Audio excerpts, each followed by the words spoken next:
For anybody who is running virtual programming with young people right now, you know that it can be hard.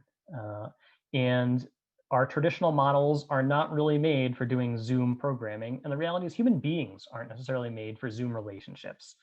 So from a facilitation standpoint, this can be hard. And many of you know that's about reading body language, about the fact that kids don't want to turn their cameras on their face. So you're having a whole Zoom session looking at people's like wall art and ceilings and ceiling fans.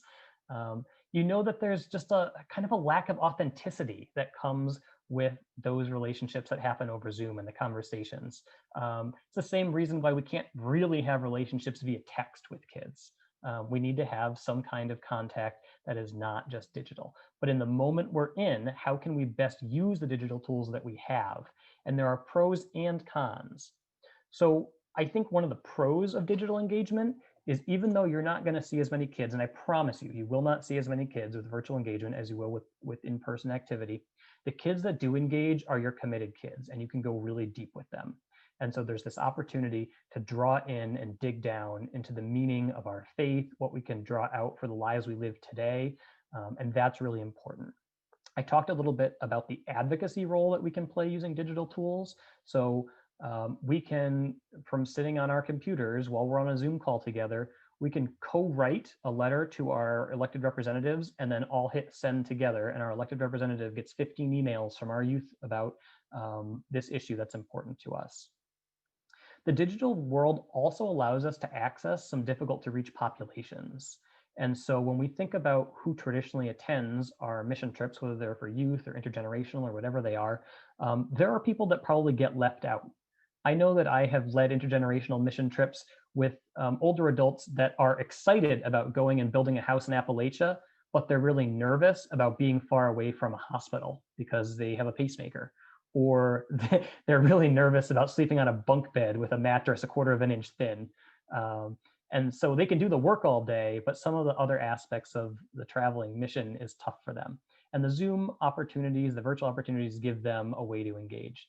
That's also true for people who are differently abled physically. Um, you know, the reality is it's difficult to bring someone in a wheelchair onto a construction site, but those same individuals can engage really meaningfully online. I think the virtual program offers a great way for startup groups who may not have the funding or the infrastructure in their local churches to engage in mission work.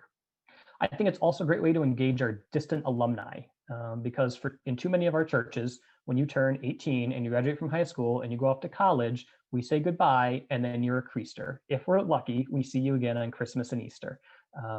And if we're not lucky, we never see you again. And our common societal phrase is, well, when they get married and have a family, they'll come back to the church. But millennials are waiting longer to have families. They can't afford homes. And so we need to keep engaging young people. We can't let them go into the world and say the church is done with you until you decide to come back to us. And particularly in this moment where college students are being sent home, they're living with mom and dad again because their dorms are closed, how can we use virtual mission opportunities to engage people and continue to keep them active in the lives of the church during their college years? And whether that's their Thanksgiving break, their Christmas break, their spring break, summer opportunities, even engaging from their dorm room.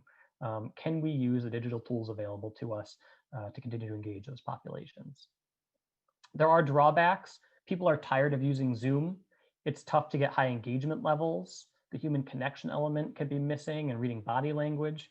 People are mentally exhausted after spending all day on Zoom.